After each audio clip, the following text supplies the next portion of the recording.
ಎಲ್ಲರಿಗೂ welcome back to ಮೈತ್ರಿ vlogs. ನಾನು ನಿಮ್ಮ ಜೊತೆ ವಿಡಿಯೋಸ್ನ ಶೇರ್ ಮಾಡಿ ತುಂಬಾ ದಿನ ಆಗಿತ್ತು. ಇವತ್ತು ಸಂಡೇ ಸ್ಪೆಷಲಾಗಿ ನಮ್ಮ ಮನೇಲಿ ನಾನು ಕಬಾಬ್ನ ಪ್ರಿಪೇರ್ ಮಾಡ್ತಾಯಿದ್ದೆ.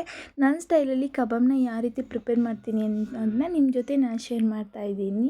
ಒಂದು 3 ಕೆಜಿ ಕಬಾಬ್ ಮಸಾಲಾನ ನಾನಿಲ್ಲಿ ತೊಗೊಂಡಿದ್ದೀನಿ. 1.5 kg ನಾನಿಲ್ಲಿ ಕಬಾಬ್ನ ಪ್ರಿಪೇರ್ ಮಾಡ್ತಾಯಿದ್ದೀನಿ. ಅದಕ್ಕೆ 1 ಸ್ಪೂನಷ್ಟು ರೆಡ್ ಚಿಲ್ಲಿ ಪೌಡರು ಮತ್ತು 3 ಟೇಬಲ್ ಸ್ಪೂನಷ್ಟು ಕಾರ್ನ್ಫ್ಲೋರು, 1 ಶುಂಠಿ ಬೆಳ್ಳುಳ್ಳಿ ಪೇಸ್ಟು ಪ್ಯಾಕೆಟು ತೇಜು ಮಸಾಲ, ಅದಾದಮೇಲೆ 2 ಮೊಟ್ಟೆ, ಸ್ವಲ್ಪ ಉಪ್ಪು ಪುಡಿಯಲ್ಲೇ ಇರುತ್ತೆ. ಅದು ಚಿಕನ್ಗೋಸ್ಕರ ಸ್ವಲ್ಪ ಸಾಲ್ಟ್ನ ಯೂಸ್ ಮಾಡ್ತಾಯಿದ್ದೀನಿ ನಾನು, ಮತ್ತು ಒಂದು ಹಾಫ್ ಲೆಮನ್ನ ಸೇರಿಸ್ಕೊಂಡು ಇದನ್ನು ಯಾವುದೇ ಕಾರಣಕ್ಕೂ ನೀರು ಹಾಕ್ದಲೇ ನೀಟಾಗಿ ಮಿಕ್ಸ್ ಮಾಡ್ಕೊಳ್ಬೇಕು. ಮೊಟ್ಟೆ ಹಾಕಿರೋದ್ರಿಂದ ನೀಟಾಗಿ ಮಿಕ್ಸ್ ಆಗುತ್ತೆ. ನೀವು ಜಾಸ್ತಿ ಕ್ವಾಂಟಿಟಿ ಮಾಡೋದಾದರೆ ಇದಕ್ಕೆ ಇನ್ನೂ ಒಂದು ಮೊಟ್ಟೆನ ಆ್ಯಡ್ ಮಾಡ್ಕೊಬೋದು. ಇವಾಗ ನಾನು ಇದಕ್ಕೆ ಚಿಕನ್ನ ಹಾಕ್ತಾಯಿದ್ದೀನಿ. ಬೌನು ಎಲ್ಲ ಚಿಕನ್ನು ಮಿಕ್ಸ್ ಇದೆ ಇದರಲ್ಲಿ, ಬೋನ್ಲೆಸ್ ಏನು ಇಲ್ಲ. ಎಲ್ಲ ಥರನೂ ಕಬಾಬ್ ತಿನ್ನೋದಕ್ಕೆ ಚೆನ್ನಾಗಿರುತ್ತೆ.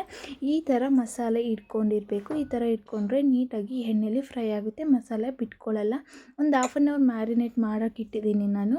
ಈಗ ಎಣ್ಣೆ ಕಾದಾದಮೇಲೆ ನೀಟಾಗಿ ಅದರೊಳಗಡೆ ಹಾಕ್ಕೊಂಡು ಮೀಡಿಯಮ್ ಫ್ಲೇಮಲ್ಲೇ ಇಟ್ಕೊಂಡು ಒಂದು 15 ಮಿನಿಟ್ಸ್ ಫ್ರೈ ಮಾಡಿದ್ದೀನಿ ನಾನು. ನೀಟಾಗಿ ಫ್ರೈ ಆಗಬೇಕು ಕಬಾಬು. ಸ್ವಲ್ಪ ಮೀಡಿಯಮಾಗಿ ಹಾಕಿದ್ದೀನಿ ನಾನು ಪೀಸಸ್ಸು. ಇನ್ನೂ ಸಣ್ಣ ಹಾಕಿದ್ರೆ ಬೇಗನೆ ಆಗುತ್ತೆ. ಹಾಗೆ ಮಧ್ಯದಲ್ಲಿ ಒಂದ್ಸಲಿ ಕರಿಬೇವಿನ ಸೊಪ್ಪು ಚಟಾಪಟ ಅಂತ ಹಾಕ್ಕೊಂಡು ನೀಟಾಗಿ ಫ್ರೈ ಮಾಡಿರೋ ಕಬಾಬ್ನ ಎತ್ಕೊಂಡ್ರೆ ತುಂಬಾ ರುಚಿಯಾಗಿ ಕ್ರಿಸ್ಪಿಯಾಗಿ ಟೇಸ್ಟ್ ಮಾತ್ರ ತುಂಬಾ ಚೆನ್ನಾಗಿರುತ್ತೆ.